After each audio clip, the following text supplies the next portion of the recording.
Every kid dreams of being the guy who makes the game-winning play on the grandest of stages, but we also have nightmares about being the guy who screws up and cost our team this season. Unfortunately, too many professional athletes have gone through the latter. When the spotlight was entirely on them, they messed up their chance miserably. I'm Justin Fraction, and today we present 10 bad plays that cost a team their season. And a big shout out to Jonte Stevenson for suggesting this list. Thank you so much for giving us this list idea. We wrote it just for you and everybody else, but mostly for you, because you gave us the idea. If you have ideas, let us know down in the comments section, and you never know, we might end up using your ideas in another video. Roger Craig's fumble.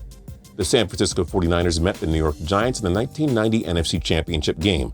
Had the 49ers won, they'd have the opportunity to pull off a three-peat. All was looking well. The 49ers led by a point and were in position to run out the clock. But the 49ers took the ball out of Steve Young's hands and put it in Roger Craig's instead. Craig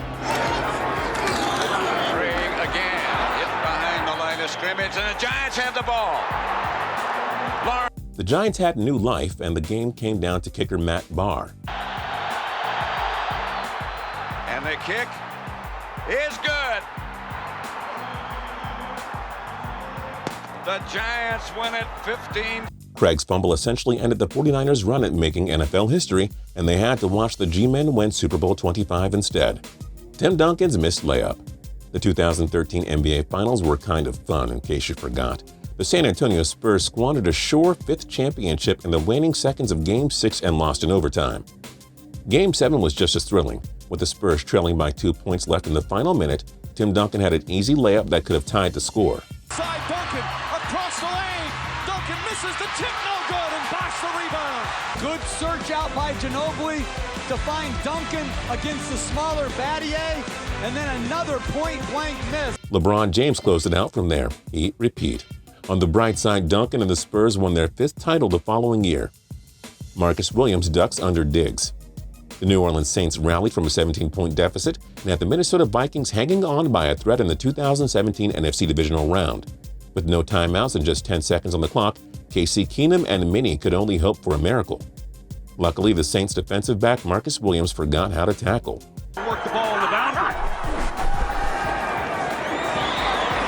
Keenum steps into it. Pass is caught! Diggs! Touchdown! Unbelievable! Vikings win it! Williams' awful miscue cost the Saints their season, and it gave birth to the Minneapolis Miracle. MERKLE'S boner. The Chicago Cubs and New York Giants met on September 23, 1908 to determine the NL pennant champion. In the bottom of the ninth inning with the score tied 1-1, Al Bridwell spoke the ball into center field. Moose McCormick scored from third, and the game was apparently over. However, Fred Merkle of the Giants never advanced to second base in the hit. He walked back to the dugout, and the Cubs got the force out at second. That nullified the run, and the league called for a tiebreaker game, which the Cubs won. All Merkle had to do was run to second. He didn't, and that alone cost the Giants their season. Brett Favre's overtime interception. Before Peyton Manning broke his records, Brett Favre was the NFL's all-time leader in passing yards and passing touchdowns. So when he had the ball in overtime of the 2007 NFC Championship game, Green Bay Packers fans had to feel safe. Oh, but we should also mention that Favre was the all-time leader in interceptions thrown as well. A blitz coming from the Giants. Favre looking for Driver, and it's picked off. Intercepted by Webster. Corey Webster with the interception. And this is how the Packers season ended. And here we are again. 47-yard try, his longest attempt of the game. He has missed his last two. Can he send the Giants to the Super Bowl? The kick is good, and the Giants are going to the Super Bowl. By the way, that was Favre's final snap as a Packer. Not a nice memory, is it? The mailman doesn't deliver.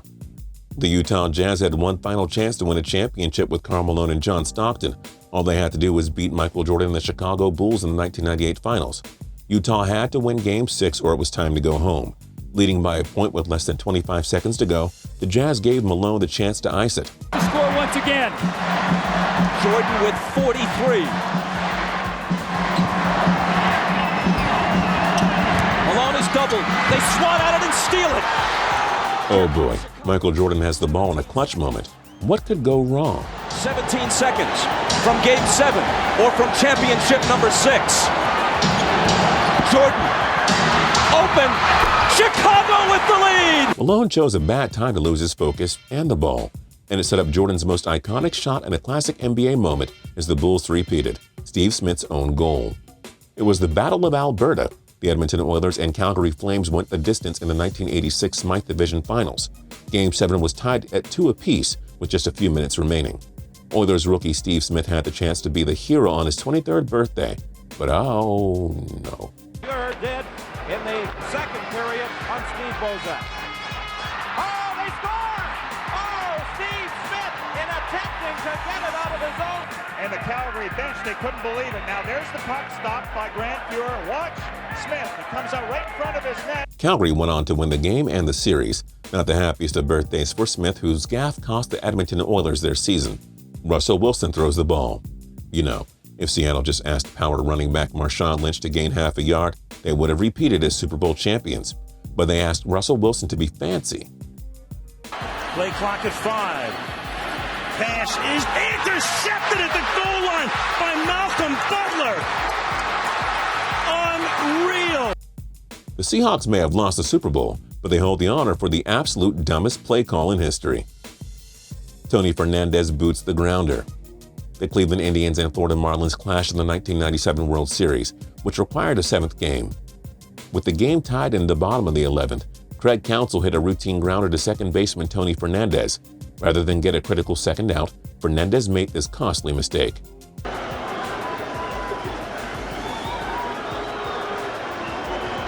Nagy Diaz. And Counsell punches it to the right side. Fernandez has it go through him. Bonilla will try for third. Ramirez up with it. And that set up this epic finish. One pitch. A liner off Nagy's glove into center field. The Florida Marlins have won the World Series. The heartbreak and misery for Cleveland sports fans continues. Chris Webber loses count. Chris Webber is one of the greatest players in Michigan Wolverines history. Unfortunately, one notable mistake overshadowed Webber's storied basketball career. Michigan trailed North Carolina by 2 points with 11 seconds left in the 1993 National Championship game. Webber called for a timeout, but there was one small problem. They didn't have any. Into the front court. They have no timeouts remaining. Oh, he causes too many timeouts. That's a technical foul. He called a timeout. Michigan doesn't have any. He got by with a walk, and Jimmy calls a technical. He calls a timeout. Webber was issued a technical foul, and North Carolina sealed the championship on free throws. What other bad plays cost their team this season? Let us know your thoughts in the comment section down below. And as always, if you like the video, then feel free to like the video. If you're not subscribed yet, now's a great time to do that. And for more cool videos every single day, tune into Total Pro Sports any day you want. We're always here. Somebody's always here. I'm not always here, but somebody is. So, I or that person will see you then.